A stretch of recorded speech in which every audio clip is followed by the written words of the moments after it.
Guys, did you know? Tom Izzo's from the UP. You're listening to Can't Read, Can't Write.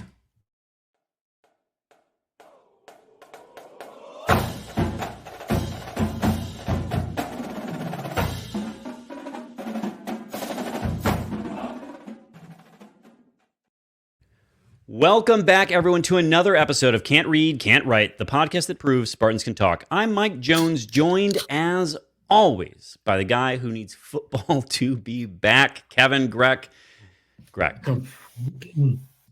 How's your bye week been? Well, let's see.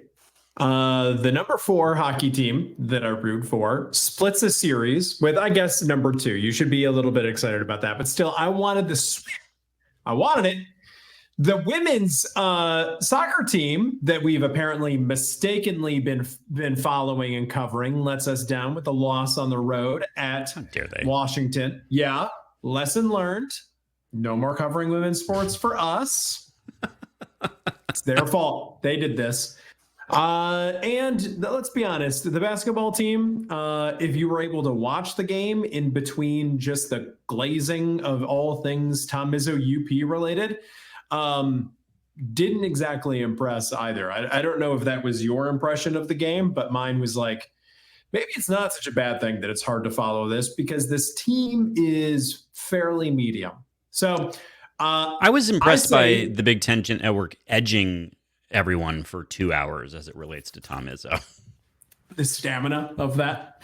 Yeah. I guess sometimes I get a little bitter that we don't usually get these very like kid gloves type broadcasts, that remember the year where Coach K was retiring and every game was like this? No, I've forgotten that. I've deleted that from the memory. Good on you. So like on one hand, we needed one of those sort of a red bandana game level of coverage for our kind of stuff. But even that became tiresome over time. I guess you'll find something to complain about under all circumstances. I'm just a deeply cynical, sad shell of a man that really wants to be the Hawkeyes this weekend for homecoming. Yeah, for homecoming. Yes, I think we should get into those feelings, that sad, cynical vibe, and then we can look forward at the end of this. But I think the fact of the matter is that we are feeling.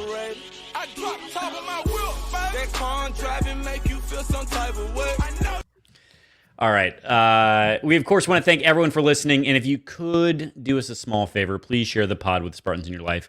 If you're feeling like doing more favors, the bigger ones that we can ask for is for you to rate, review, and subscribe wherever you get podcasts. Of course, follow us on Twitter and Instagram at Spartan_pod. And the biggest favor of all, if you could go over to the YouTube channel, you might be listening to the podcast right now. Just open up that YouTube app. Find us at Spartan_pod on YouTube and click subscribe to the channel. It'd be a huge favor. Comment, whatever. But do that for us, please. We know there are a bunch of you. Are we still responding to all of the comments, or have you let that go? I think I might have lost it when the penultimate nail in the coffin was when we asked Graham about centers and how Tom Izzo's not recruiting anyone. And someone named a dude I'd never heard of because he's not meaningfully on the board as a recruit. And I'm like, okay. All right, we're doing this, huh? We'll tell you what. Since he can't be bothered to be here. And then, wait, hold on. The nail was, do not compare Jonathan Kim to God. Because he's a God. And I was like, I can't. If you can't have fun here with us, then I can't. And then the thing is, the way the YouTube app works, the creator version of it, is those comments live as sort of like a, hey, you haven't responded to this. You haven't responded to this. So your only choices are to either delete the comment or engage with nonsense. Gotcha. Well, since he's not here, his penance will be Plum will personally respond to every comment that you leave on the YouTube feed, no matter what you say. No matter what you say. Should we go over the structure of the show, Mike Jones? I don't know. I think maybe we should just leave it there and call it an episode. Yeah, Kevin, what are we doing this week? In case we've got a new listener this week, it's so eager for the Hawkeyes to come into town. Yeah. Tell them what they can expect. Well, it begins on the green wall where football always leads, including this week, our homecoming week here in East Lansing. We'll also, in this segment, talk about the basketball game. We'll talk about women's soccer. We'll talk about hockey. From there, we'll go off Grand River, where we're covering, the story that no one's really talking about, the progression of college sports as it goes through its. What phase is this? Is this an adolescent phase? Is this a midlife crisis that we're in? Yes, Dad just bought a Corvette, couldn't afford it. It's not great. And they're going to die soon, and the eulogy is going to be generous, but everyone in attendance will be like, this was a shit show the whole time. We all lied, and it was fine. Yep. Then we'll preview the Hawkeye, and then take your Twitter questions. All right, let's head behind the green wall, and, the sport that always leads here is football. We are, of course, going to talk about the Tom Izzo circle jerk, but before we do that, we got to talk about the bye week. Greg, we didn't seemingly lose the bye week. No, it's nice to have a bye week that we didn't lose. There were no players in open revolt. No coaches got fired that I'm aware of. We got a status update on Masunis. Yep. Who's not going to play for the remainder of the year. I think it's probably a redshirt decision. It was injury related, was my understanding. It sounds like he was trying to come back, and maybe it just wasn't quite clicking, and so they opted to just shut it down for the season. I'm wondering if they're going to try and get him an extra year. Is sort of where I'm going with that. Okay. So, and it didn't come with a Notes app message thanking Spartan Nation, so we appreciate that. I think the news came from his mom's Facebook post or something. Mom's Facebook post being like, "My poor little boy, but he'll be back next year." Yeah, which was like very heartwarming. We're so far past that in college sports that I kind of appreciated that, actually. Same. But that would be maybe the biggest bad news of the week as it relates to the team. Jonathan Smith talked today. We're recording Monday to the press.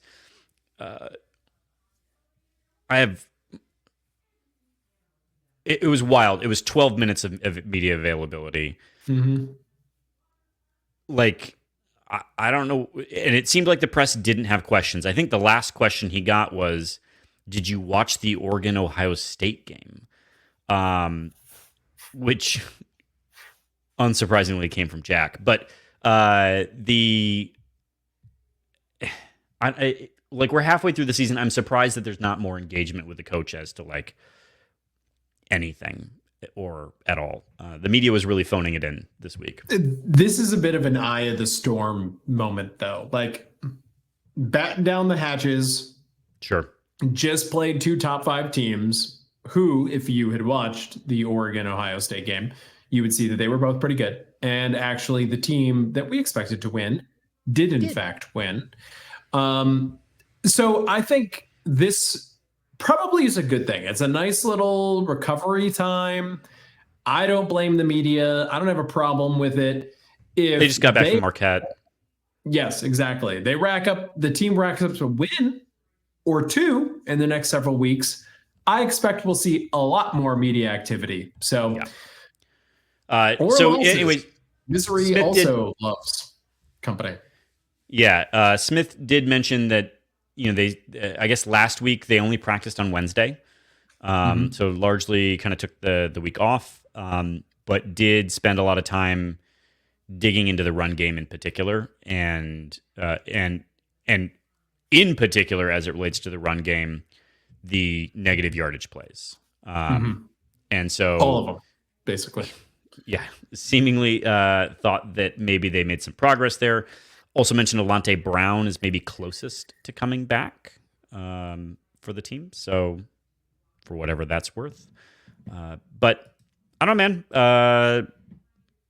Otherwise, we got another night game, Kevin. I think that's maybe... What's worse? For those that aren't in the know, it was announced that the Michigan game will be a night game in Ann Arbor in 2 weeks, and it will be broadcast on the Big Ten Network.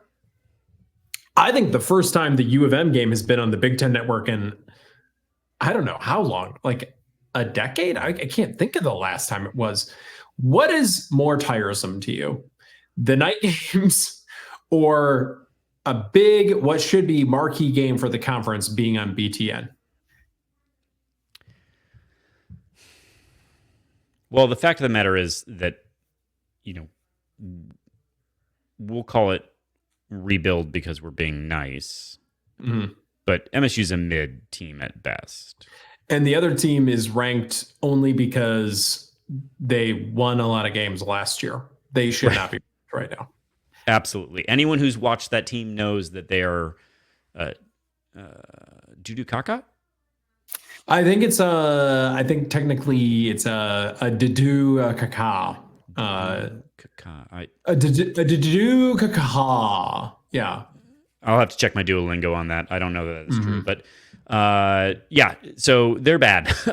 We're not good either, and so it's not surprising to me. I don't know what the rest of the slate is. I guess I'll say that. It's a bit surprising that Fox or CBS didn't want to pick this up. Yeah. But maybe there's another marquee game going on that I just don't know about. I mean, there are. The slate this week is pretty rad in the Big Ten. So in fairness, but it bothers me. Is this a consequence too, though, of, say what you will, but ESPN is dedicated to all-day sports programming. Mm-hmm. Fox is not. CBS is not. Yeah, but then there's also FS1. There's also NBC now. Yeah, I guess that's true. We could be on the cock. So, would you rather? So it could be worse. Would you rather be on the cock, or would you rather be on BTN? Do think that Peacock is worse than BTN, personally. All right. That's a hot take. I don't know that I'm not sure that will always be the case. I can imagine a future where I'd rather the team be on the Peacock than on the BTN, because it's just easier to get access to. If you have Comcast, you have Peacock, you can also subscribe otherwise. So yeah, I can see that changing someday, but for right now, my preference is BTN. And BTN and Comcast are in a fight right now. Yeah. So that's rad. The night game thing, Michael. Remember night games were special? Do you remember? Yeah. Do you want to feel like a commodity for TV networks? The number of night games alone this year is really... I mean, we only have one non-night game this year, if my math is correct on that one. Was it a 3:30? Was it a 3:30? Bum ba da da da bum bum ba da da da doom doom. The schedule here: Florida Atlantic was a night game. Was Prairie View 3:30? Yep. Maryland 3:30, Prairie View 3:30. They're all night games. Night games. Not a single noon game this year. I guess it goes to show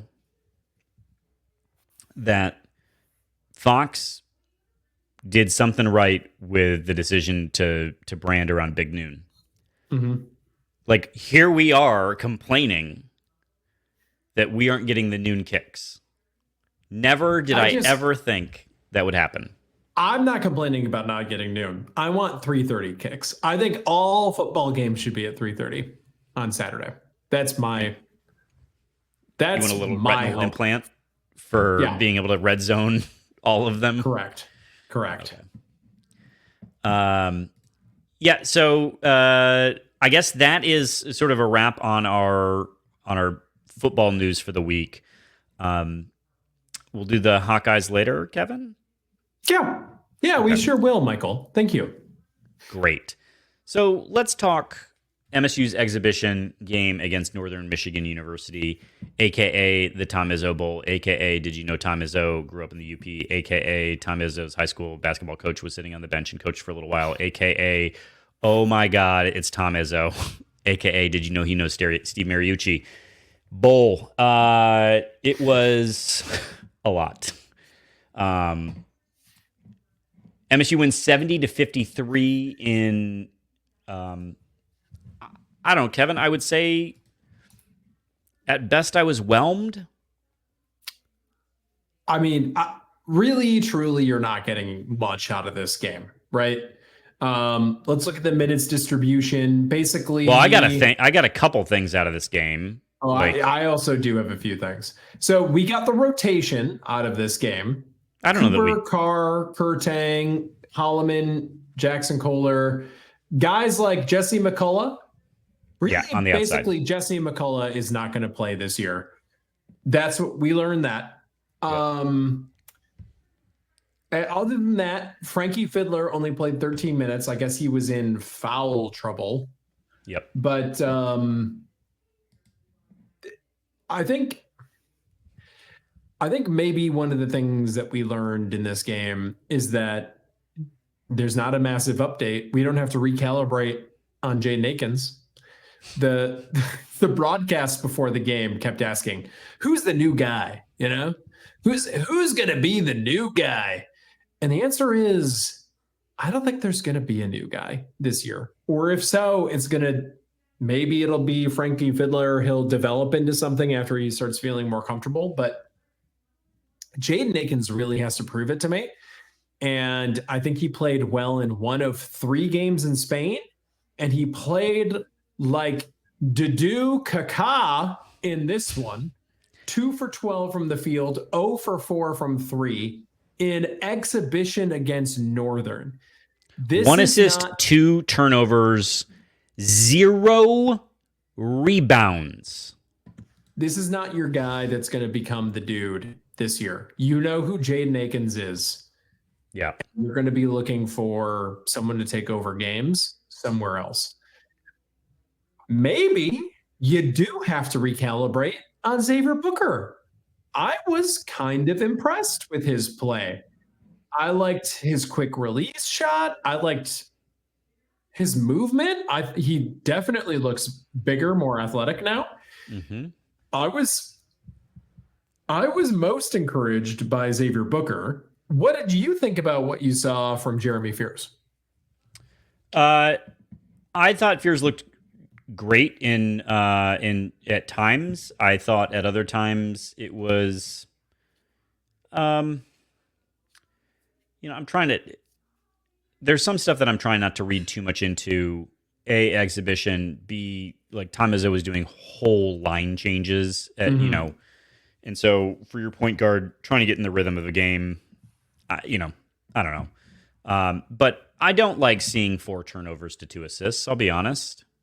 Don't care for that. But I do like 9 points. I do like 3 for 4 from the stripe.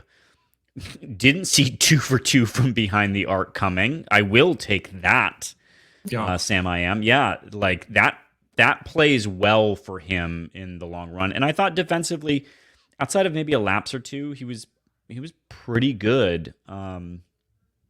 So, though I'm looking here, oh my God, though I guess this is the critique maybe of Jeremy Fears.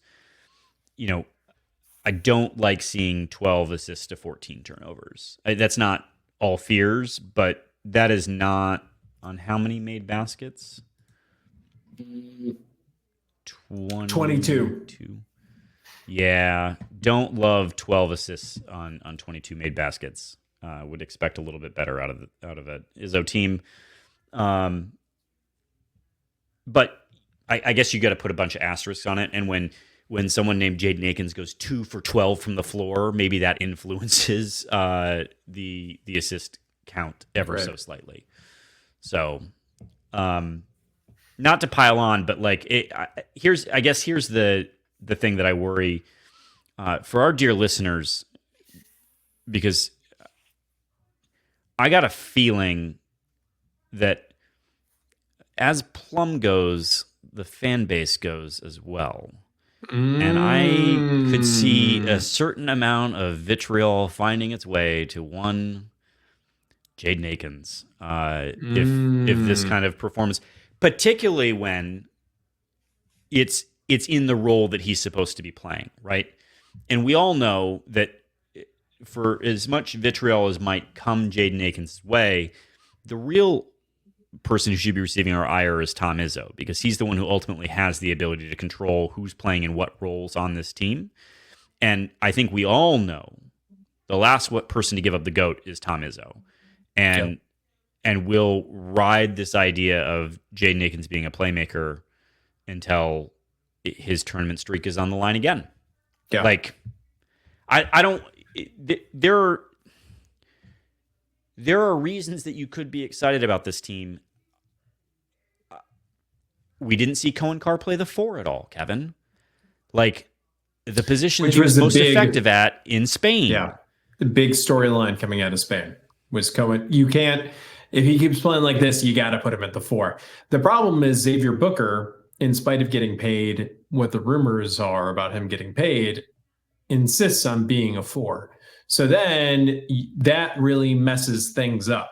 Really, you need Xavier Booker to operate as the 5, and then Cohen Carr can operate as the 4. But the handlers, my man Book wants his cake and he wants to eat it too. And you got Kohler playing the 4 too. Yep. I did actually like Kohler knock down that 1-3. I liked that. Yep. That does well for the team. I thought Kohler played fine. Of the 5s, and we'll keep Kohler in that list, Carson Cooper obviously played the worst. Yeah. And then Zapala, I guess, in 16 minutes, 6 points. Like, I'm not going to sneeze at that. Yeah, if we're doing MSU big adjusted terms and what our expectations are, congratulations. With 9 boards, Tom. Kevin. Yeah. Yeah, he got 1/4 of all of the boards of the team. So in 16 minutes. I think maybe that one worked out. I think maybe the Long Beach State coach, who will continue to watch this season, Longwood, with great interest, might be like, maybe I messed that one up a little bit. If there's something to be really excited about here, I think it's Jace Richardson and to a slightly lesser degree, Kurtang, who I expected nothing from. And I'm still high on Kurtang. Well, Jace Richardson, to me, demanded to be watched. Like, number 11 was out there just darting around, 4 for 4 from the floor, 4 assists. I thought he played great. And Kurtang, also looks like a dude. He had 1 rebound in particular that I was like, ooh, Kurtang, ooh. And he was in on a number of other... yes, it is fun to say. But he was in on a number of other rebounds. Like, both freshman guards played with some of that edge that you'd like to see out of an Izzo team. Kind of lost. Yeah. That we're expecting Jeremy Fears, to bring back. But I saw more out of those 2 guys. Yeah. Well, I mean, I don't know. I think Jeremy Fears has a lot of edge. He did, after all, get shot and came back and was playing at a high level. But both played great. I think actually it's almost a testament to they saw an opportunity, right? Sort of the compete to play, right? They got minutes in the game and didn't shy away from demanding more minutes, right? And so you like that competitive spirit, I think, a lot.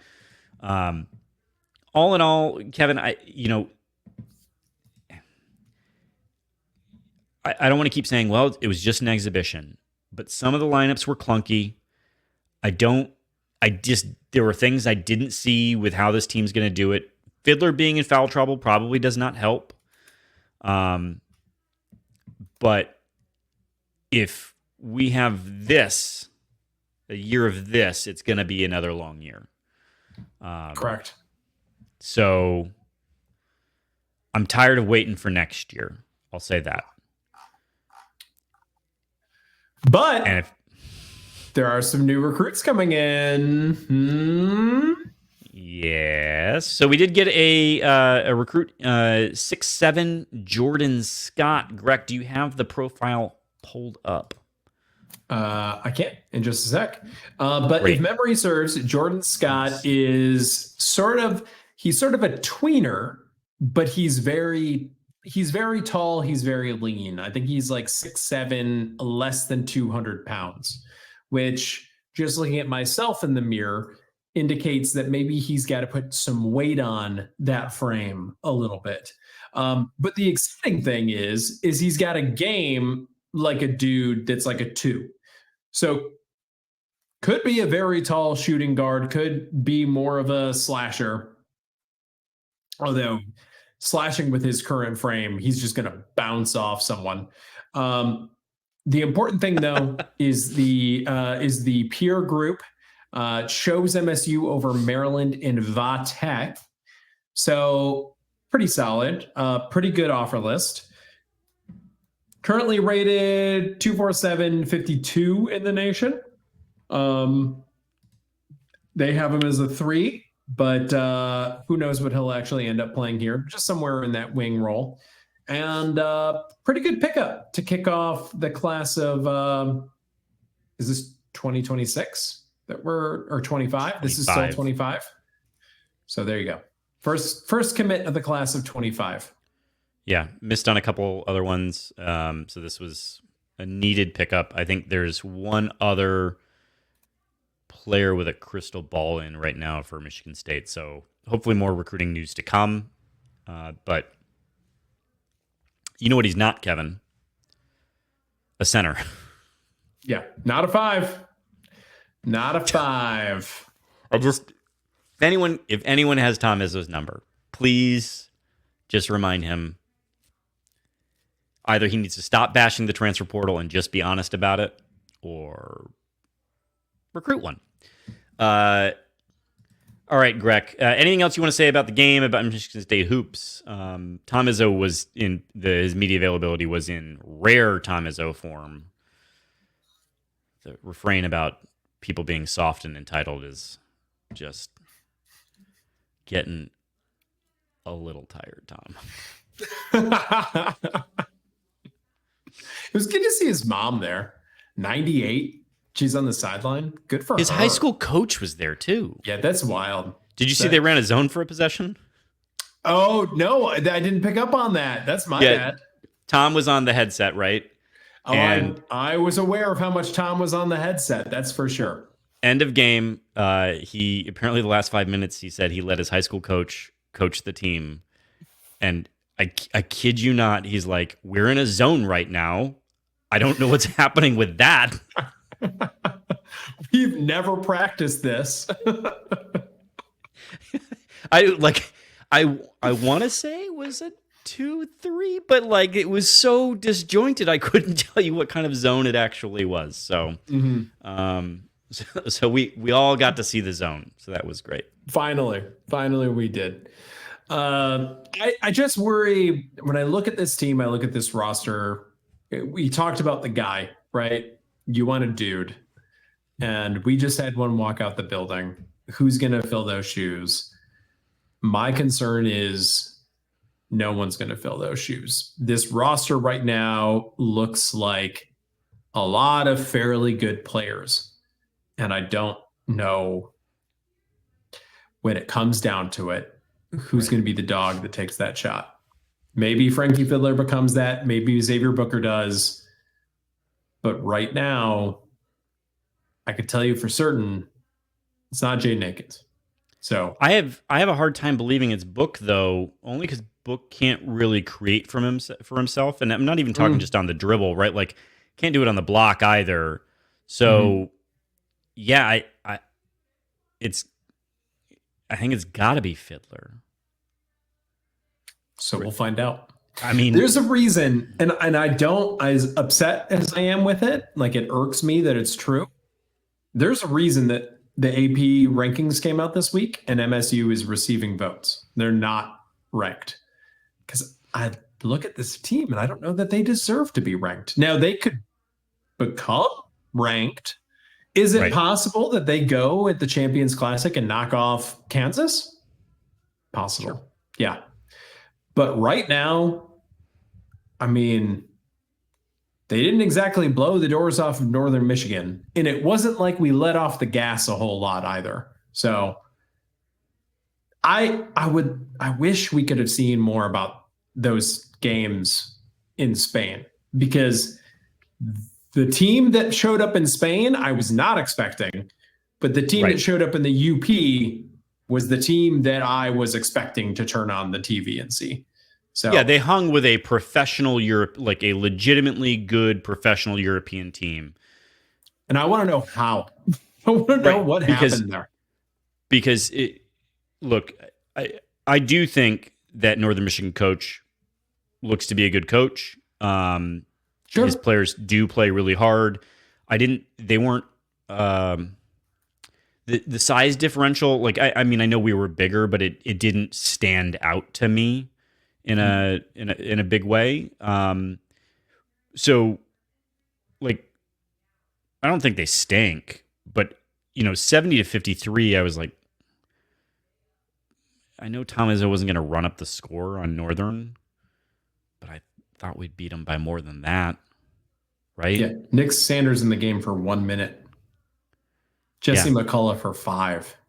The Okemos twins, 1 minute. Yeah. Yeah, I don't know. Man, we are doom and gloom. So it's going to be a miserable basketball season. But hey, look, you know what? I don't think it's going to be miserable. I think the Big Ten is going to be a slog. I don't know.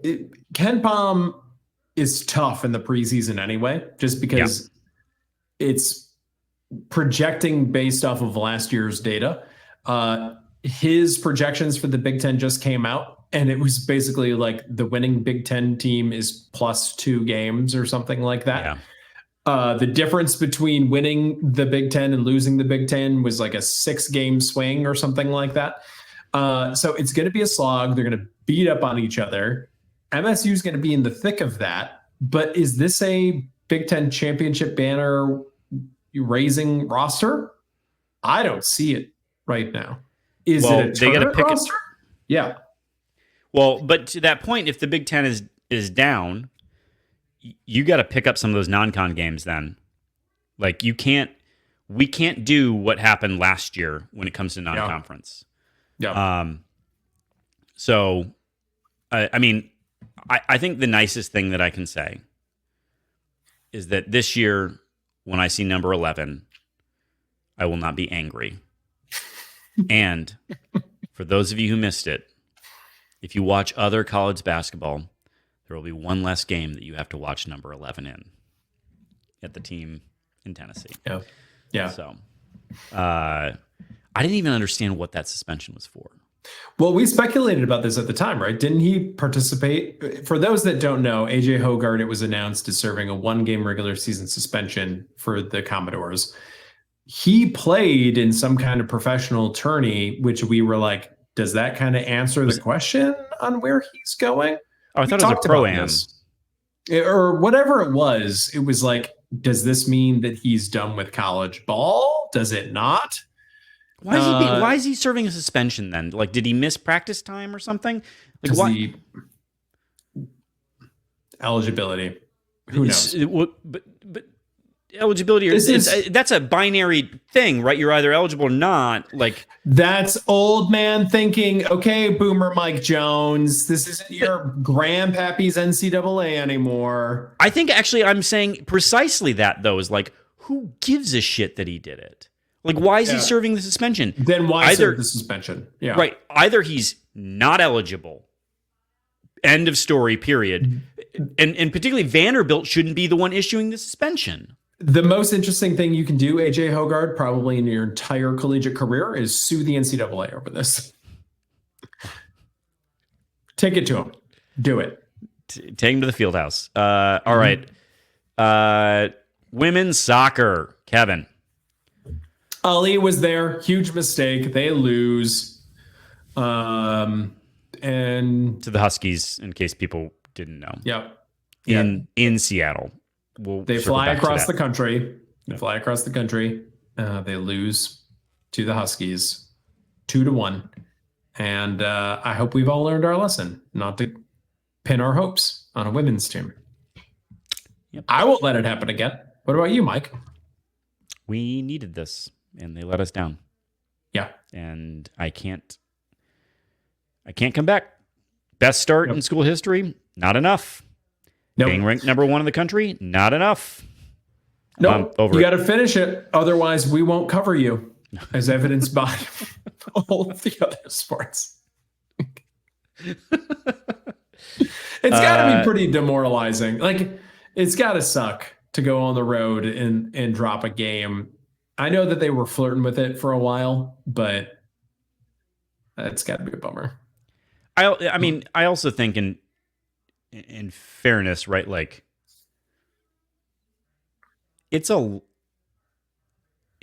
in any sport, but I think particularly those ones that play more games and at a more regular cadence than, say, football, it is tough to just sustain that day in and day out. Yeah. And sometimes, and I hope this is the case for them, that dropping a game like that just gives them a little permission, lets them sigh, because at some point in time it becomes a thing, right?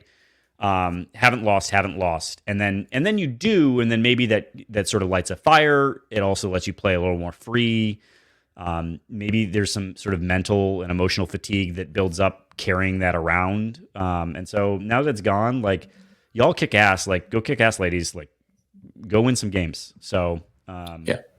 And it's not even like they've been doing this forever. Like, Jeff Hostler, when he took over the team, 4 years ago? Yeah.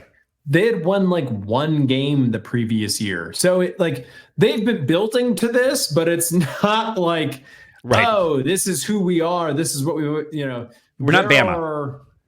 There are players on the team now that were there the years that they won 4 games, that they won 10 games.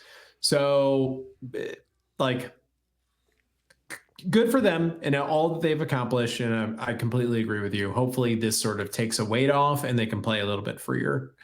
Next game is against Oregon, because they have to do this kind of scheduling. They have to do things that actually make sense geographically.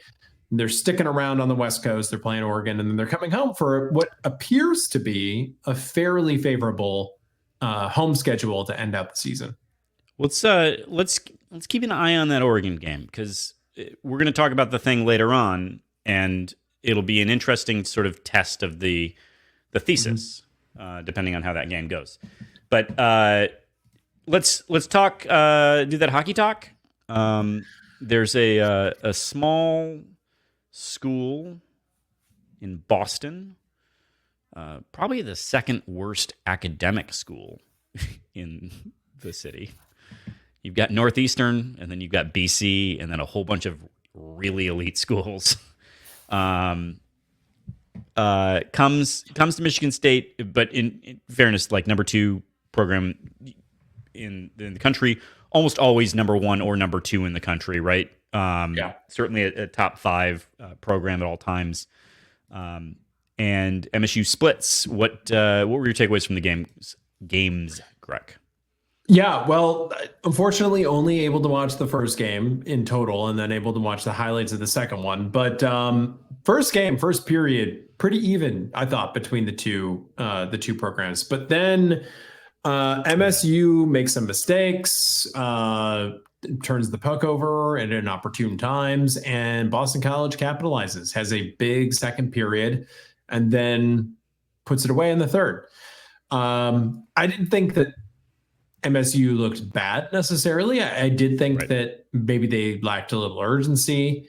But game 2 came back, fought hard, got a win, 4-3. Came from behind a little bit, for not massively behind, but a little bit for that win. So you take a series split with the number 2 team in the country. Obviously, you want the sweep. We all wanted the sweep, but here we are. Something to build off of, and they didn't fold. They didn't pucker. They put it back to Boston College. They score some goals on a goal contender that's pretty good, really good, in fact. So they stay number 4 in the rankings. Those were released today. They're playing Windsor on Friday, Windsor of Ontario, and then Canisius next week. And you won't be able to watch them again on the Big Ten Network until December. Why have the Big Ten Hockey Conference if it's not going to be on the... I know that, like, we've been banging this drum for like 3 years now, but put this team on television, please. Like, come on. Either get rid of Big Ten hockey so that we can go back to regional broadcasting for these types of games, and more importantly, regional scheduling for these types of games. Sure. Or put them on the Big Ten Network, please. Jesus. Yeah, and if you got to make the days of the games different, because you've got better TV inventory for volleyball on Friday nights, fine. Like, if volleyball makes for better TV, I trust your numbers, right? You're selling a commodity. Fox knows how to squeeze every dollar out. But then just make hockey play on Wednesdays or whatever. Like, you can't tell me that it's not close enough. Yeah. To make a way to make it work. Especially for one showcase game, like a week or something, like something. Yeah. Munn is sold out all season. It's over. Right. You're going on the secondary market to get tickets. So that tells me there's a demand for this. There was a demand last year. There's definitely a demand this year. It's okay. Maybe it's because not every Big Ten team has. That's got to be it. They all have volleyball, so you're following one program. They're in contention. You'll watch the other big games as well. But just like having Notre Dame come to Munn Ice Arena and it's basically not on television. Like, what are we doing? Yeah. Couldn't agree more. Half of the games with U of M aren't broadcast. They're going to be on BTM Plus. And it's sort of shocking that, I don't know. I mean, I guess TV's gone so far, like, away, but it feels like one of those things that back in the day, a local affiliate would have picked up the game or something. Mm-hmm. But your local ABC6 is programmed all the way up except for the local news, so you're not going to pick up that regional programming anymore. Right. Because you can't sell as many ad dollars. So money, please. Speaking of money, please, we do want to invite you to go visit our dear friends at Mama's Mercantile and Eatery. Greg, I did all that work on banners, and I just remembered my first one. You can check them out on Instagram at mamas.merc. It's at mamas.merc. Look at the banner. If you're listening on the podcast, that means you have not gone to the YouTube channel and subscribed to our channel yet. I actually think it does not necessarily mean that at all. This is just repitching. But anyway, sure. If you are driving along I-94 and you want to stop by for a tasty meal, a nice cocktail, check out Mama's Mercantile and Eatery. They're on the Washtenaw County, Jackson County line, just off of I-94 on exit 153 Clear Lake Road. They've got MSU game day specials. They've got Lions game day specials. The volume's on the TVs. They've got themed burgers for each of those days. Importantly, $3 domestic bottles. They've got some buffalo chicken dip. They've got some hand beer battered onion rings. It's all great. You should go check it out. Mama's Mercantile and Eatery, again, on Clear Lake Road off of I-94. Greg, should we do Off Grand River? Yeah, so this is the story that you were teasing earlier. There has been Twitter reporting, which is basically this kind of caught the wind. Yeah. Big Ten games across more than 2 time zones. Adding in the pack teams means there's a lot more travel. Big Ten opponents traveling more than 2 time zones are currently 3-10, which is a winning percentage of about 23%, if my math is correct. Interesting thing about that is that last year for conference games, road teams won 46% of the time, 45.7. Now, that is a sample size of 70 games. This is a sample size of 13, but it is interesting to kind of keep an eye on of how impactful these significant travel windows are. Because, Jonesy, you pointed out, my initial reaction was this hurts the pack teams more than anyone. They do twice as much to time zone traveling as everyone else. But it also is impactful, as you pointed out, to the entire conference and its competitiveness. I think yes, I think the downstream effect is still bad for MSU and anyone else in the conference. You are, first of all, you've brought in, we think Oregon looks fantastic, right? Mm-hmm. But you've brought in a couple marquee brands, at least in maybe Oregon and USC. You could argue Washington's in the mix there as well. And if they're losing at a higher clip than they historically have, well, now you've just created garbage inventory. And what we know about college sports, as MSU fans in particular, is that when you get down, it can become a snowballing effect. And so you are potentially setting these programs, again, that you've invested quite a bit of money into, in the sense of you're giving them a share and you've dedicated inventory to playing them, TV inventory. You could be setting them back in a big way. That makes your TV product less valuable. Worse, yeah. So, are there going to be huge financial consequences of this? Probably not, no.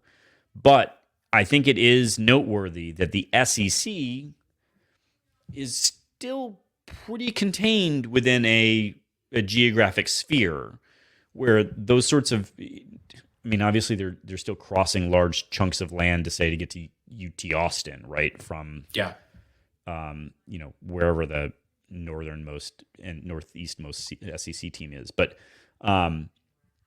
it's still not quite the same thing. And I think if they're going to be able, probably on their next media rights deal, get as much as the Big Ten, which I have no reason to believe they won't be able to, it'll be interesting to see if the Big Ten's product suffers over time. You know why this is happening, right? Money, please? No, it's because football genius Melvin Tucker couldn't keep it in his pants for 1 minute, and now no one understands the value of sleep banking, Michael. None of these teams are sleep banking. All of this could be saved if only his brand standards document, which had 300 pages on the science of sleep banking, was more widely available. One of my big regrets, I have 2 massive regrets with covering Mel Tucker. Covering is a generous word. We didn't go hard enough on him for NF Tuck. And we also dedicated a lot of time to how crypto is deeply fucked up. But we should have really raked him over the coals for that one. Yeah. And we also didn't really spend enough time being like, hey, sleep banking makes no sense, and this is your secret weapon. I should have canceled my flight to Seattle when he started talking about sleep banking. I should have found an out for that. I could have used those credit for something else. It's just dawned on me now that certain sleep tracking apps, right, will track your sleep debt. Yeah. Which is, listeners may, I assume you've gathered, is the amount of time you should have slept and then you didn't. So you accumulate sleep debt over time, which can have a compounding negative effect. Those numbers don't go positive. Like no one has created that you can't bank it. You can't save up. You can't save up put sleep. it into you could be at sleep debt 0 and then oversleep the next day, and they're not going to be like, you had a +2. You're at a +2. Congratulations. It's just not a thing. Not a thing.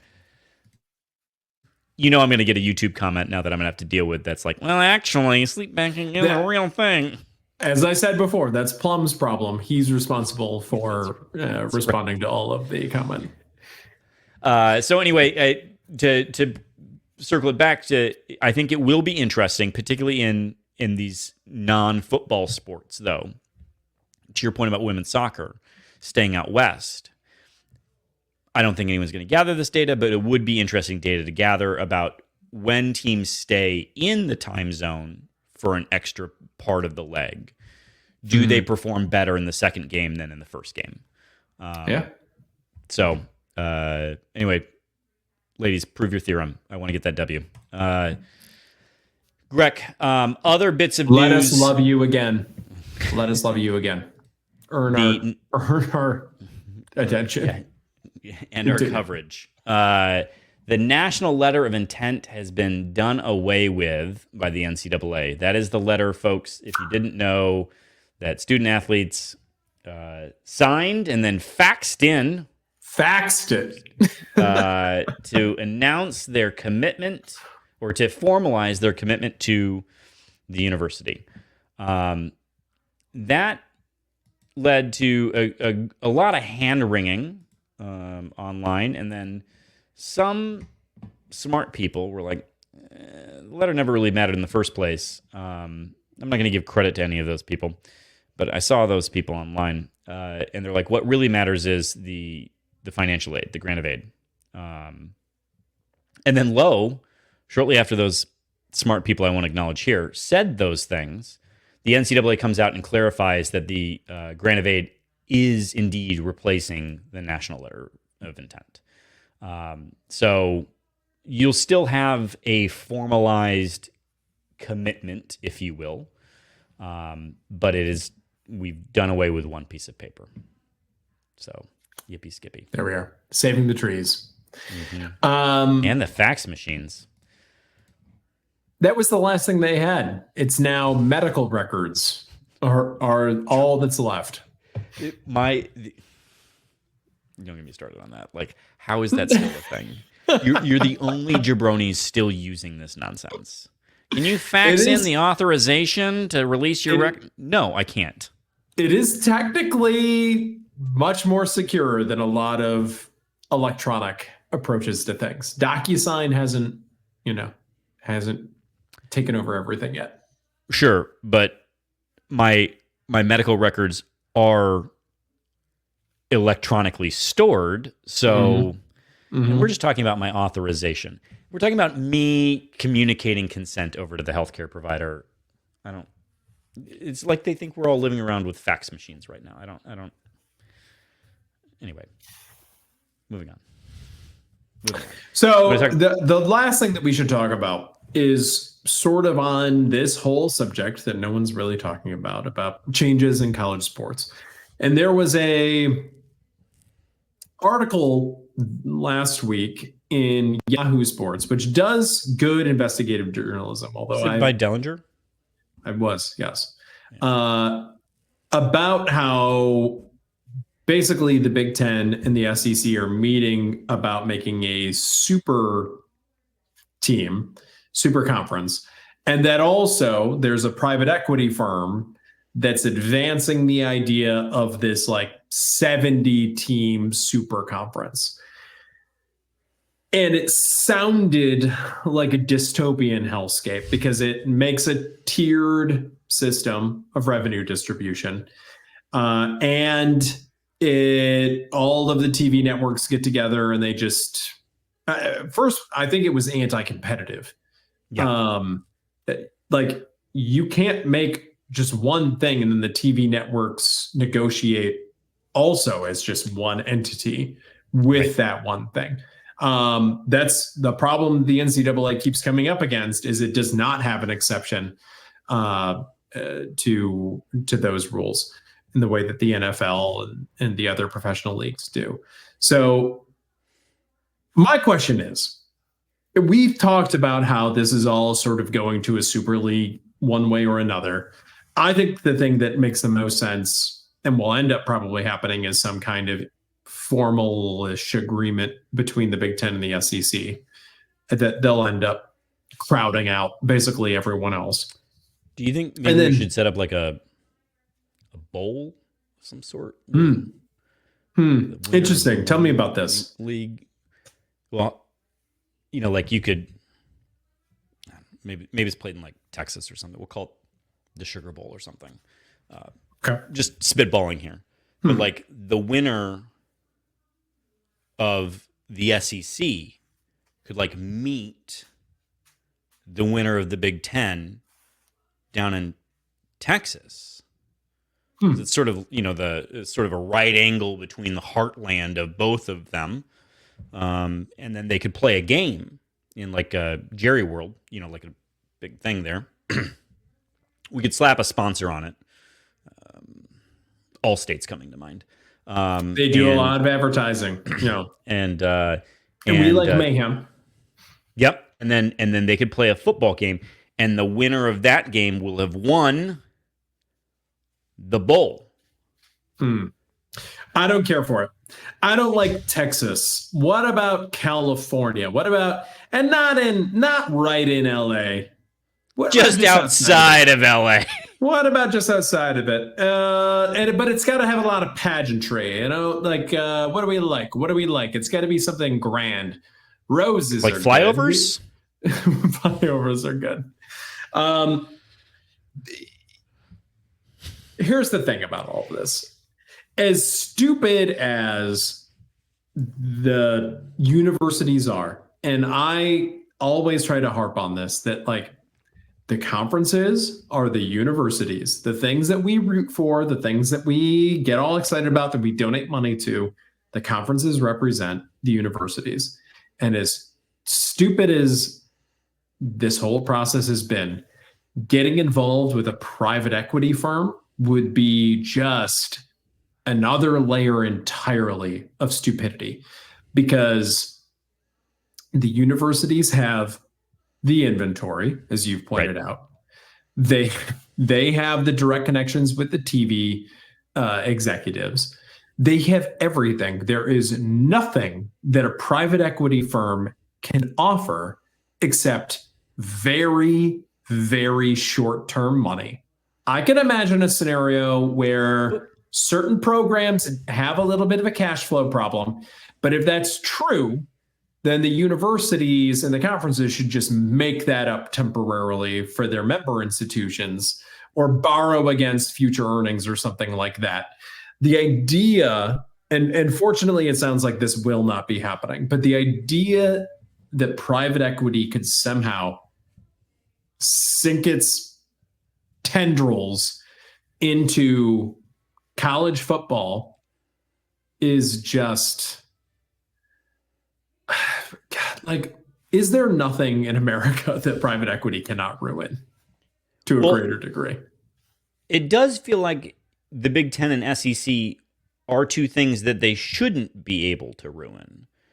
And hear me out. Like, you could understand why the Big 12 was thinking about PE, right? You could understand why the Pac-2 or something like that. Or even the ACC when their dog shit deal, right? Like you could understand why they would be interested. But the Big Ten and SEC don't need the money. Like I mean, and it's not, you'd be like, well, no one needs money, but like, money's money. No, but like they're printing it right now. They truly, if PE called, if I was the Big Ten commissioner, I'd laugh at them. Yeah, Like, I would toss them 2 birds and just signed an hang up the $8 phone. billion deal. Like, what are you talking about? So, and it does, shout out to Matt Brown of Extra Points, who after this report came out did some of his own sourcing and was like, yeah, didn't dispel the idea that there's a super conference conversation happening, right, but that PE was not involved in that. And if you're an athletic director that was cited in that article on the record is saying that this was a good idea, you should lose your job. That should be disqualifying. No one should take you seriously ever again. You shouldn't be up for a better job somewhere else. You should only have commented in that article on the record if what you're trying to do is parlay your current job into some other job in TV or in private equity or something like that. But as an athletic director, you have no credibility anymore, and you should be dismissed and tarred and feathered. And there are a couple of them in that article that you should highlight in yellow. And they did it with the names? They did it with the names. Florida State's athletic director and another. That's not surprising to me. I know. Oh, I thought maybe it was a Big Ten. Like, I thought you had like a Big Ten name. No, I don't think a Big Ten name was in there or an SEC name. But there were a few, and you just shouldn't be commenting on Florida State too. Like, what are you doing? Like, no. I mean, as a school, you may be stuck right now, but you should be making lemonade to the best of your ability until that stupid grant of rights goes away. And you don't even know how long the NCAA is even going to continue to exist, or your conference is going to continue to exist. Like, just toe the line, because you are Florida State. You are going to have a valuable brand. Yep. Idiots. Like, they do seem to be just going out of their way to create enemies and embarrass themselves as much as possible right now. But I'd say on the whole, like, college athletics and its member institutions, right? Because you're not wrong that the conferences are the universities, the athletic directors are the presidents, right? Like, these institutions, so many of them have been around for well over 100 years. And they're acting like they're newborn children or teenagers, right? Like, they're operating with the sophistication of not of an institution that has lived for longer than a century. And that is surprising to me.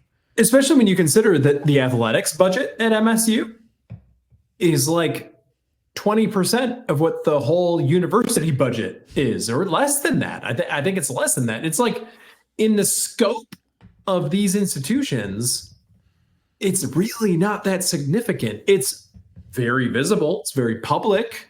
You get a lot of interactions. It's a front porch. Exactly. John Hannah. But it's so dumb, this whole thing. And we're having so much fun. This is a real downer episode, because there's no football this week. Basketball didn't impress. Hockey split a series. We should be happier about that. But like, some of we're in this transition phase that, if you're paying attention to it, is not a good time and doesn't overwhelm with confidence for the future. And I think, Greg, you missed the saddest thing of all, which is that those kids won't have anyone to wave at this week. So let's preview the Hawkeyes. First off, what do you think a Hawkeye is? I honestly don't know. I'm going to answer this, and I'm not going to look at the outline because I'm going to go get a dram here in a second. But it's a dram, by the way. Dram. Mr. I went full Midwestern, Michigan. Mr. Midwestern, full Michigan. Get a bag of drams. Okay, so continue. Here's what I think a Hawkeye is. Mm-hmm. I think it's exactly what the name is. Yeah, it's the stupidest thing. Like, everyone else is like, we're doing animals. And Iowa was like, What if we did a specific part of an animal? But Kevin, hear me out. Mm-hmm. Let's put the whole head on our helmet. Correct. It should just be an eye. If you're going to be like the Buckeyes, maybe that's what it is. They looked at across at Ohio State and they were like, "Oh, Buckeyes." Is that as in like a buck? Like an antlered buck eye? Sure, we're doing eyes. We could do a better eye than a buck. Hawkeye is better than Buckeye by a lot, right? And then Ohio State, sent over, because this was 100 years ago, sent over a little telegram that was like, actually, that's like a tree-related thing. And Iowa was like, well, this is embarrassing. Yes, that's right.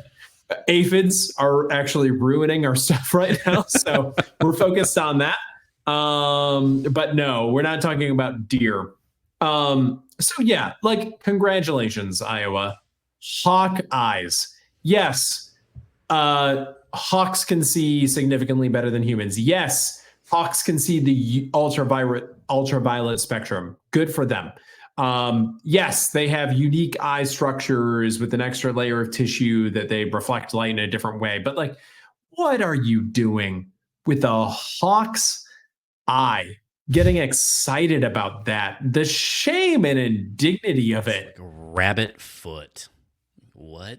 Pick something better. Just dumb. So dumb. Do you need to get a drum? That's all I had for the preview of Iowa.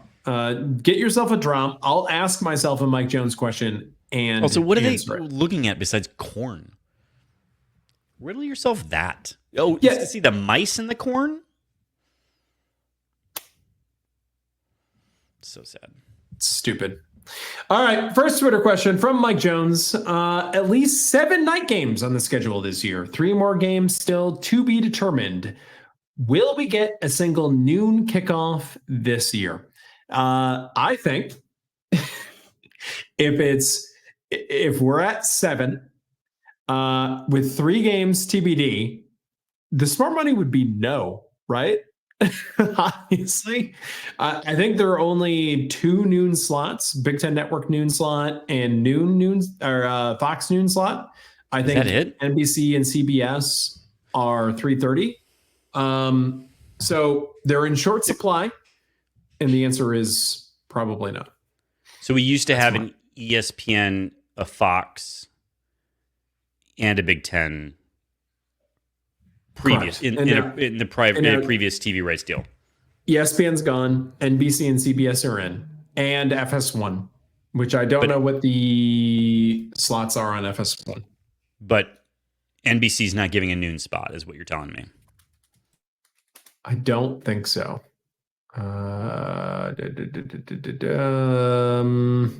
Here, we're gonna go. Fox has So there are 2 noon slots, Fox and Big Ten Network. That's it. 3:30 is CBS, night games on NBC. Maybe they move around their programming a little bit more. FS1, also night game. So yeah, not a lot of noon spots. Again, though, what I want are 3:30s. I don't want night and I don't want noon. I want 3:30s. Sure. Since we're here and we're talking Mike Jones and we did not do a mystery shot this week, I do want to take a second to replug. I've talked about this on the pod before. It is the Comos tequila. It's an añejo. It is a very pretty bottle, but it is also one of my absolute favorite tequilas. Check it out. Buy it. It's really fantastic. From Mike Jones to you, it's Elijah Craig Old Fashioned Week. Will you have an Elijah Craig Old Fashioned this week? Question mark. Mike Jones. I don't know that I've got any Elijah Craig to do an old fashioned with, so I guess I'm gonna have to go get some Elijah Craig because I will never say no to an old fashioned. My man. We do have some Eli Craig downstairs, and yeah, I think we got some bitters and some other stuff, so we can make an old fashioned. Greg, next, no. This one's for you. If you could take one guaranteed win toward the 6 we need for a bowl bid, Which game are you taking? And it can't be Michigan because we already know we're winning that one. The answer is obviously then Indiana. Forks down. Forks down today, Beth. Forks down tomorrow. Forks down forever. That is the win that I would take. I'd also take one against the Hawkeyes because, again, stupid. What are you doing? A Hawk's eye. Get it together over there. Next up from Thomas Mbiasi, Jonesy will be playing away in a dome. Will playing away in a dome for the first game be a net benefit to the men's hoops team in the long run this season? The broadcast team did describe it as sort of a Final Four type feel, which didn't come across on television, but I'll take their word for it. I mean, it was a football field, so it's large. I would say though that it definitely didn't seem to have the sort of spatial issues that you commonly kind of see and feel in a Final Four game, where it's like, oh, there's a lot of space behind the backboard to get to the crowd. I don't know. Like this feels sort of like one of those questions of does playing in the Champions Classic help them in March? Well, it hasn't as of late, so like I don't know that there's any good reason to believe that it does. Like, did playing in front of the president on the aircraft carrier matter? Yeah, I don't know. Like I think either teams have it or they don't. I don't know how often these experiences are training material for later on. So yeah, I guess I think the bigger deal is like if you've been to the tournament and you've gone deep in the tournament, then next year you have that, what the tournament entails. That probably matters, but I don't know that these one-off games matter a whole ton. I do think that the getting to see Tom Izzo's old house probably was the most consequential thing that the players got to do while they were there. So, and I'll say again, I really like Northern's coach. Just putting a pin in that one. Next up from Thomas Zambiasi, Greg, would you rather see the current football team play against current Iowa or 22-23 Iowa? I will take current Iowa. I would like last year's Iowa, where we almost beat them on the road, but for dipshittery. I'll take this year's Iowa. I know that they're scoring points, but I think they're also like you can stop them at the same time. And that 22-23 Iowa, like they held points to they held teams very, very few points, and I didn't need any of that. So this Iowa team, though, listeners, I know we covered a lot about how dumb their mascot name is, but their running back is averaging like 5.3 yards after contact. After initial contact. And that's when they also can't pass at all. So people are loading the box. That means they're putting more players near the line of scrimmage. They're almost saying, I dare you to pass it. Please, I dare you to pass the ball, Cade McNamara. And he doesn't. But instead, they hand it to their running back, and he's still averaging over 5 yards after contact. So they're just, I don't know. We don't need an Oregon again. As we did not tackle well in that game. So next up, Kate Wall. We were both wrong regarding my June question on this year's basketball injury. Me for expecting it to be a foot injury, and me, Mike Jones, for guessing Cooper. Respectfully to Garrick and his knee, does this change anything? Do we willingly sacrifice his lower body to keep everyone else intact? Ooh. I know. I think we know the answer to that question, and I think you answered it yourself, Kate. You put it out there, Kate. You put that energy out there. It wasn't us, Kate. It was you. You did that. Mm-hmm. Mm-hmm. And now that you put it out there, as you said, maybe we should offer up Garrick Norman's knee to the injury gods, as you suggested. So I think so. I think that's the move. Is Kate Wall just merely Alex Plum, but having read like Dear Prudence for an entire life? Like she has some civility intact that, but it's like, yeah, screw his knee. No one else get hurt. Yeah. Next up, Greg from Kate Wall, all diamond in the rough team. Kate, you're on a roll. Guys whose career has ended up far brighter than they were expected to coming in. Greg, do we call this the Kenny Goins category? Well, what was Aaron Henry's ranking out of high school? Modest. I think he also belongs on this list. Yeah, I think he was like 100-ish, right? Like I'd put him on that list. Someone like maybe a Denzel Valentine might be on this list. He very famously was upset that Matt Castillo got Big Ten or the Michigan Basketball Player of the Year, and he didn't. Who else could be on this? Xavier Tillman, I think, belongs on this list. So, Kate, we're really bad at putting together an actual team. I just throw out names, basically. Drew Neitzel could be on this list because he only had to join the team because what's his name that ended up going to Syracuse decommitted, right? And he turned out pretty good. Bryn Forbes should probably be on this list. He was a guy that went to Cleveland State or whatever for his first 2 years before I'm not putting he Bryn Forbes on any lists unless they're okay. Does Draymond appear on as a potential on this list? I do think Draymond does appear on this list. Top 100 guy who decommitted from Kentucky and then committed to MSU. But also there were question marks around like what was his body type going to be, right? Like, did he actually have the skills? He's a dancing bear, as I recall.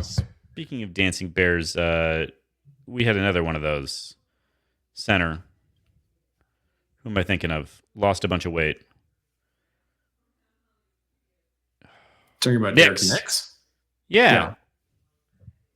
Yeah, but Derek Nix was a Michigan basketball, Mr. Basketball. So was Pierre Brooks. I think that award has lost a lot of prestige for me. That's fair. I think you make some kind of team with those names that we've thrown out. Rocket Watts.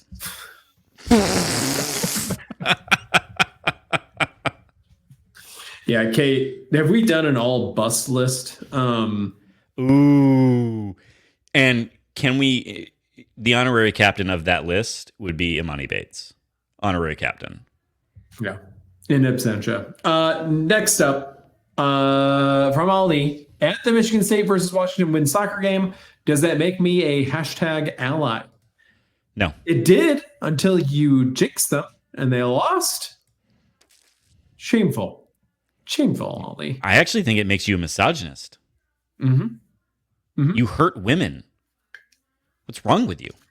And did you go because you wanted to go, or did you go because I don't know, you had some kind of ulterior motive? I don't know. I don't know where I was going with that, but I'm keeping an eye on you, Ali. Keeping an eye on you. Kind of feels like you went to a park and glared at women the entire time. Next up from Ali, predict Ryan Day's record with our roster. This seems like a question that would be really good for the search, where they would just revel in a question like this. But we've got it here and now. Plum, unfortunately, isn't here to talk about what a massive gaping distance between eyebrows would mean for our potential roster. But it wouldn't have any more wins on it than it does right now. I mean, I'll say this though, like he's for all the flack that Ryan Day gets, and look, you're spending $20 million on a roster that comes with expectations. Mm-hmm. But I think has he lost? He's lost 9 times in his tenure there. One I think was to Trevor Lawrence, right? Sounds right. Once I think he lost in the COVID season to Bama. A couple other, but one of the losses was to a field goal kick against Georgia. Like would have won the Natty that year, right? Mm-hmm. Lost certainly last year. I know they had 3 losses in total to U of M, but like lost last year to U of M, who ultimately won the national title. And then they just lost to Oregon, like at Oregon, right? Yeah, he doesn't really have any terrible losses. The losses to U of M would be his worst losses, I would say. Yeah, I guess I'm just saying, like, he gets a lot of shit, and I don't know that it's well earned. Other than what he's coaching, he has a Ferrari, and you'd expect a bit more out of it. But it's also when you're born on third base, like I don't know what he would do with our roster. Is he a good coach? I don't know. Like you're coaching at Ohio State after Urban Meyer. Yeah. Tough act from an upstanding guy in Urban Meyer. Raise the flag. Next up from Ali, and finally, ACL injury update. Been able to carry heavier weights and do some yard work around the house. Very appealing to Mike Jones. What kind of work do you think the team did in the bye week, and was riding bench one of those workouts for 27? He was working with pine in wood shop. This is in his grad degree. Nothing's real. We did hear actually from Coach Smith that it sounded like team activities were kind of chill a little bit this week. Last week. Or yes. Yeah. During the bye week. Which is, I think we all needed a little time away from the gridiron. So, but we're also all ready now. It's probably pretty smart after 2 losses, actually.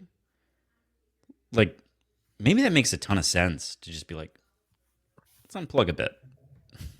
Yep.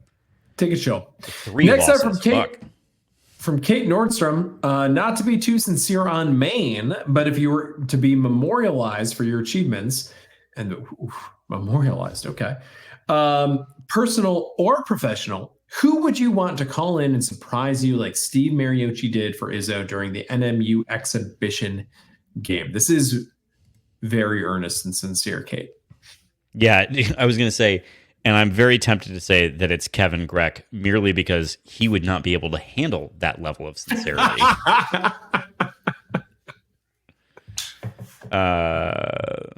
We've got to do that at some point where each one of us in like a round robin situation memorializes. I guess we'll stick with this. Yeah, are we also, yeah, Kate, is Tom Izzo dead? It did kind of feel like this was his last game. But it's like, I'm getting the impression there's going to be a lot more games. I think he addressed that in his post game. He's like, he did, no. Yeah. But in sincerity, Kate, I'm going to assume that by the time I'm getting memorialized, that many of my family members are no longer with us because I've outlived them all. Yeah. But It's one of the two cockroaches I do this thing with, probably. Yeah. Yeah. I'll have killed you and used your life essence to make myself live longer. It's a Highlander situation. This is also a Highlander podcast. It's an Next up Illuminati from thing. Spartan 18770. How many wins, Michael Jones, does Michigan get for the Oregon victory last night? Look, all right, here's the thing. We got to play by the same rules. So I'm gonna call foul on the play here, Spartan. And if you've been listening to this long enough, I hate Michigan. Mm-hmm. But there's a reason that it's a good day when Michigan State wins, and it's a great day when Michigan also loses. So it's fine. If they're gonna revel in Ohio State's loss, fine. Do you disagree? Did you see the Counter Stallions stuff this week where he was like, I might have helped Ohio State beat Michigan State? I did. Like, shut up. Someone should be memorializing him. Next up. I know, you've been reading them all. This is for you.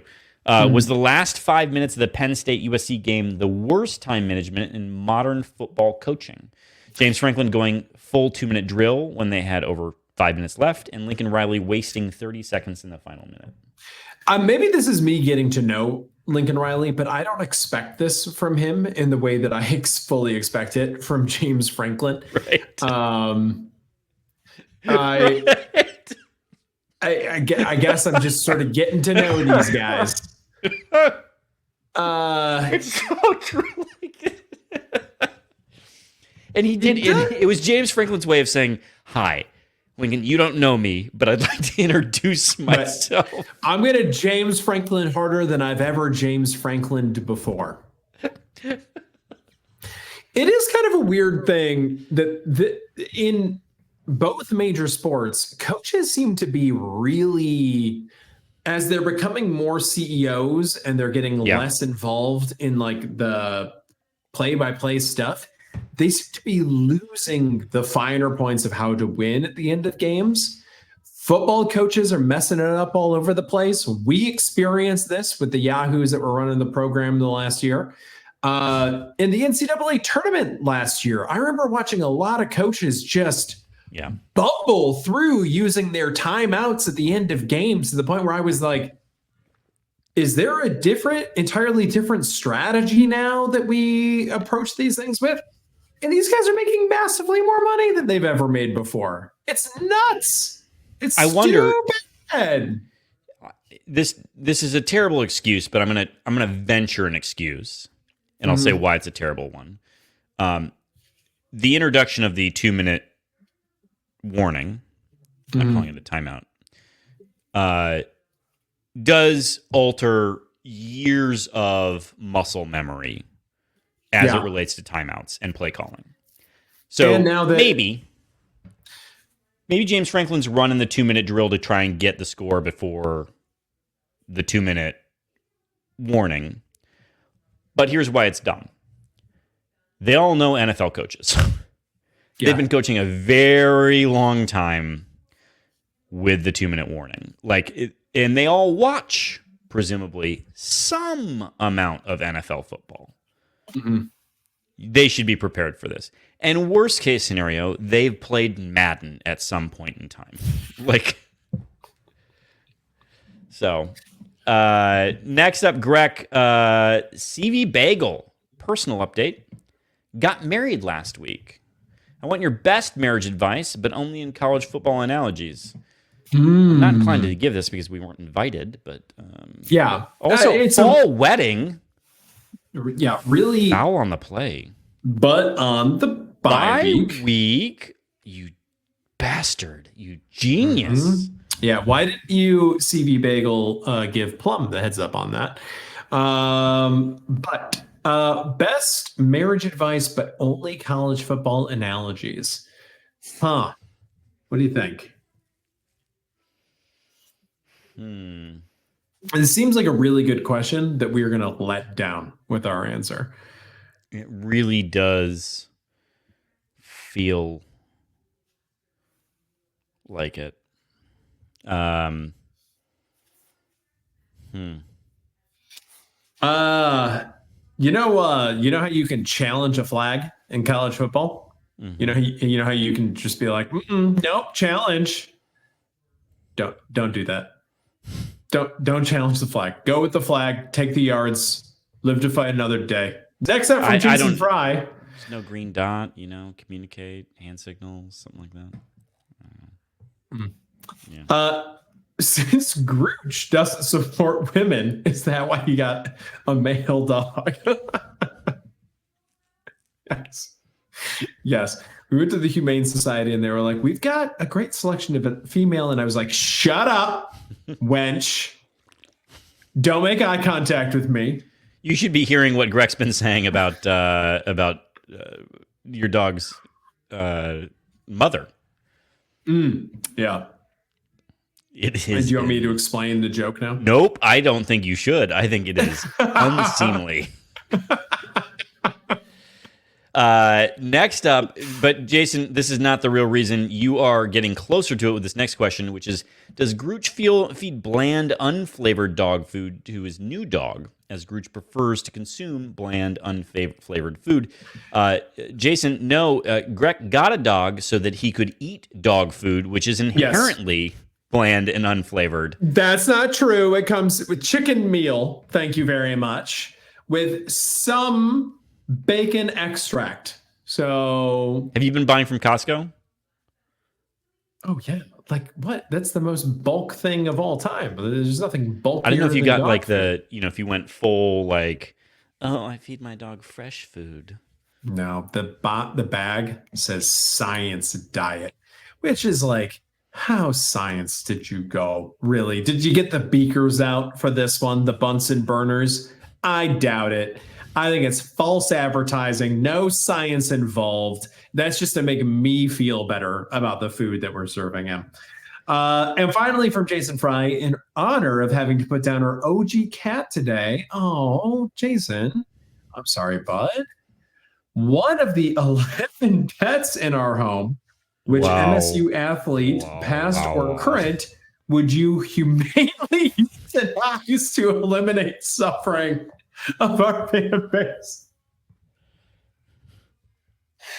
This is the form that Jason Fry's that his grief has taken. Yes. No, probably a question for Plum Alex, since he's the most unhinged and ruthless of the three of you. Yeah, I think Plum would just see I have the opportunity to euthanize someone, and it is Max Christie. But that doesn't ease any suffering for the fan base. Mm-hmm. And I don't know that I want to answer this question, if I'm being really honest, about ways that we might ease the suffering of the fan base. Because then we're coming after a player in a way that I'm not sure that I want to do. So, you coward! But he might have been woodworking this past week. Next up, Jer Bear. Is it a bonus to have 2 bye weeks and get to just enjoy a full Saturday college football slate relaxed twice a year now? Yeah, I think that's one way to look at it. It is definitely true that the way that our game goes informs my consumption of the other games. Sure. Except for, no, it doesn't, because our games always last. But usually it does. What do you think about this, Jonesy, the 2 bye week thing? Are you on board with this? I don't know. It's fine. I don't care. This means that this is how dumb I am. We don't have a Thanksgiving game this year, right? I think that's too. I've said here before too, though, that I don't get to.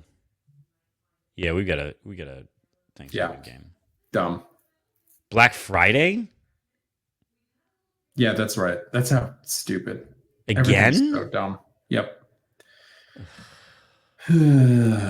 Everything's so dumb. When is our buys between Indiana and Illinois? Greg, what sport did you play in high school that can retire your jersey number and run a charity exhibition in your honor? Do you think breaking your arm during track is enough to retire my number? Do you think they would maybe they would eliminate my suffering and euthanize me for wins? What about you, Chelsea? Well, obviously it's football. Obviously, yeah. Obviously. I'm just waiting on old Scott. What's his last name? To Graydon? Graydon? Sure. Who's the superintendent? I don't know. All right, great. Full of shit. Next up, Beppe Plum, rant of the week. Self-checkout at the grocery store, more like self-aggravation. Machine scans my grapes like it's never seen produce before. Unexpected item in the bagging area? No, the unexpected part is how you're still employed, bot. Needs more horse hate. It's like he dipped the ladle in his question and he tasted it, reading it, editing it, and he was like, it needs a little horse. How do I get horse hate here in my grocery store? I will say I've had to sort of train my child that he can't touch things once they're on the scan, it's been scanned. Oh yeah. Or he himself is not don't touch this, because then you got to get inevitably the slowest human being on earth to come over, scan their anyway. One time I didn't buy alcohol because I didn't want to wait for someone to come scan me. I was just like, I'm not doing this right You're now. healthier than I am, clearly. Yeah. I'll get by. We'll be fine. I'm not putting up with this today. I want to get more in the habit of using Myers scanning on the apps, just go along during the process and bag it. But then I have to think about things in advance, and that's definitely never happening. Next up from Beppe Plum, who should probably be doing our previews of our football opponents. Octopuses have 3 hearts, 2 pump blood to the gills and 1 for the body. And where it gets wilder than horse trying to win a foot race, octopuses, they're smart, solving puzzles, trying to figure out how horse still not flipping burgers instead of playing football. You got his horse after all. You got it. I'm proud of him. Next up, Mamapaleaf, Greg David Gucciardi is from Toronto. Nice. From the hockey team. There should be a comma there, Mamapaleaf. Nice, comma, A, question mark. Also, Continue. Leave your foreign language at home. And Gucciardi just set up the game-tying goal last night. His shot from the point was tipped in by Strammel. Just checking to see if you could pronounce all the names. Practice makes perfect. Well, you did get Toronto wrong. It's Tirana. Tirana. Tirana. Tirana? Tyrannosaurus Rex? Tirana. Next up from Mamapaleaf, would spitting in a player's face in the other game of football warrant a yellow or red card, or simply an orange crushing blow from the ref? Orange crushing? I guess it's a color. I guess. It's a drink, right? Mm-hmm. It is. It's a soda pop. What's up with the spitting in the face? This all feels not comfortable. It's a reference to the Oregon-Ohio State game, I believe, is what we have here. I missed this. Yeah. I don't have a great. You're out of the game. That's for sure. Right. There you go. Next up, Mr. Pants. Gentlemen, would you agree that marriage should never interfere with your dating life? Here. Next up, Mr. Pants. This goes to CV Bagel's question. I think there's somewhere that we can meet between these two things. You should connect and provide mentor-mentee services. Don't let CV Bagel, don't let the defensive back interfere with your receiving on offense. according to Mr. Roddick Pants. Continue. I had a really good one, but because of our audience, I chose not to say it for you. Next up, Mr. Neurotic Pants. I can't keep track of the Tigers baseball games or MSU's exhibition against my alma mater. Precisely, what the fuck is wrong with me? Well, you can't keep track of the Tigers baseball games because they're not playing anymore.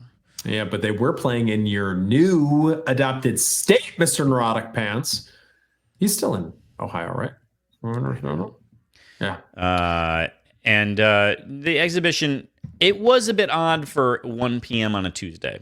Or I'm sorry, on a Sunday. I don't think our program has spent any time that I can recall in the UP in like the last 10 years. And then they were just like, hey, we got multiple teams this week in the UP. We love it. Wait, we were in the UP? I believe Tom Izzo may be from the UP. I think there's a possibility of that. I'll have to check. He's from the Thumb. Next up from Mr. Right Pants. When will the Kellogg Center finally build a skywalk over to the Breslin, Munn, and the stadium? We should get the campus planner on to explain when those skywalks will happen. We could actually make that happen. Email out for that. Next up from Nate C. Jonesy, when will you transition to a mostly hockey podcast? They split. This question is very woke. Not gonna do it. Probably. It's like 4 of you, and I want to say you are all the most vocal in the world. But yeah, we'll continue to chat about hockey because they're a lot of fun. Mm-hmm. But and you should watch them on television in December. Next up from Nancy, is this actually the most wonderful time of the year? Yeah, sure. Maybe, kind of, sort of. I don't know. I do like a good autumn. I do like a fall. I like September more, I think. Yeah, that's fair. That's fair. It's still like you get some of the trappings of fall, but it's not hot anymore. It's still warm. We did have a couple high 80 days here in the Great Lakes state, and that was more than I bargained for. But now we're getting to like 50s, the 40s, which is. I think we're getting down to 35 here in a couple days. Yep. Not ready for that. And finally, from Nate C, if the only way you can see the Northern Lights is by taking a picture of them, did you actually see them? Thank you, Nate C, for asking this question. I agree. All of these shared like lights. Like, okay, it looks cool on your phone. I'm proud of you, but you're not experiencing the Northern Lights. That's not the Northern Lights. I guess it is technically, but you're not experiencing them. But does it make you wonder at all how many people have taken pictures of them? And not just like in Michigan, but how often are people actually seeing the Northern Lights when we've seen photographic representations of them? Right. Yeah. It calls everything into question. Nothing is true. Everything is false. Is the Earth round? People are asking. People are asking. All right. Ask Horst. Greg, we got some Hawkeyes this week. See you then. Go green. Go green. Go white. This is my worst joke ever.